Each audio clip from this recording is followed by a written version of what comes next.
कि गोल्ड में निवेश बस शादी या त्योहारों के लिए अच्छा है या फिर सिल्वर सिर्फ बर्तन और गहनों की चीज है, तो अब समय है सोच बदलने का। क्योंकि 2025 में गोल्ड और सिल्वर ETFs अपनी निवेश रणनीति को एक नया आयाम देने वाले हैं।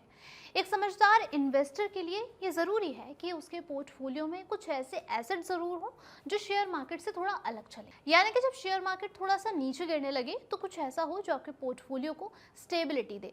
ऐसे में गोल्ड और सिल्वर ETFs दोनों की भूमिका बेहद अहम हो जाती है। गोल्ड को हमेशा से एक सुरक्षा कवच यानी कि हेज माना गया है। ये इन्फ्लेशन, जियोपॉलिटिकल टेंशन और करेंसी वैल्यू में गिरावट से आपकी संपत्ति की रक्षा करता है।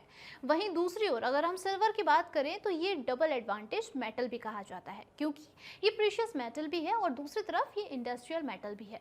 अर्थव्यवस्था में सुधार, खासकर चीन की रिकवरी, सिल्वर की इंडस्ट्रियल डिमांड को और बढ़ा सकती है। इसलिए गोल्ड को लॉन्ग टर्म स्ट्रेटेजिक इन्वेस्टमेंट और सिल्वर को मीडियम टर्म का ग्रोथ एसेट मानना समझदारी है। अक्सर निवेशक ये भूल जाते हैं कि गोल्ड और सिल्वर रेशियो भी बहुत कुछ कहता है। अगर ये रेशियो सिल्वर के सपोर्ट में ज्यादा झुका हुआ होता है, यानी कि सिल्वर अगर आपको सस्ता लगे, तो ये सिल्वर में एंट्री करने का संकेत हो सकता है, बशर्ते आप गोल्ड से बाहर ना निकले।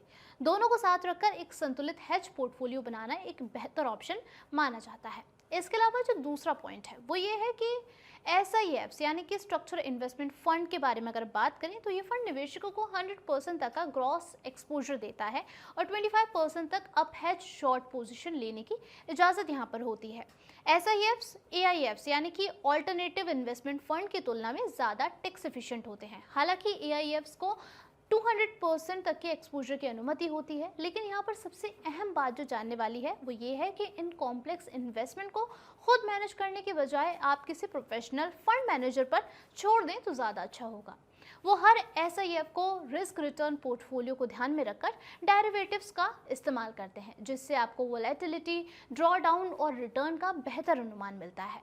इसके अलावा अगर आपको आने वाले सालों में विदेशी शिक्षा, ट्रैवल या फिर डॉलर पेमेंट्स की ज़रूरत है, तो आखिरी समय पर बल्क करेंसी कन्वर्जन करने से कई ज़्यादा बेहतर ऑप्शन है कि आप इसके लिए पहले से ही अपनी तैयारी कर लें।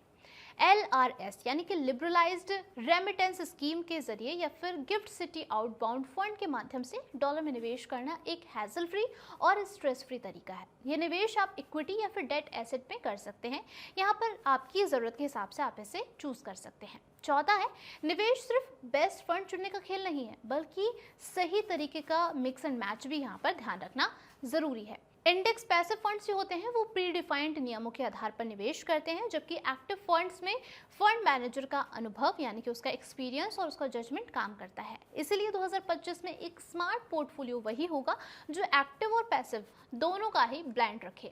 जब मार्केट चुनिंदा सेक्टर्स में उभरता है तो एक्टिव फंड्स आउट परफॉर्म करते हैं, लेकिन जब ब्रॉड रैली होती है तो पैसिव फंड ज़्यादा फायदेमंद साबित होते हैं। अब आखिर में बात कर लेते हैं इमरजेंसी फंड्स की। कई लोग इमरजेंसी फंड्स को बेकार समझते हैं क्योंकि उस पर रिटर्न आपको कम मिलता है, लेकिन सच्चाई ये है कि ऐसे फंड्स ही आपको गलत फैसले लेने से रोकते हैं।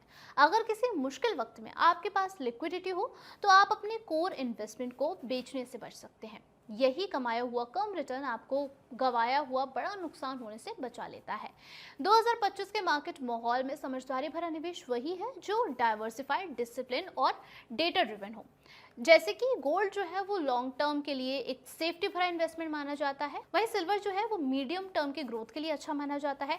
SIFs प्रोफेशनल स्ट्रेटेजी देते हैं आपको, वहीं इंडेक्स फंड की अगर हम बात करें तो स्टेबिलिटी और परफॉर्मेंस आपको प्रोवाइड करते हैं।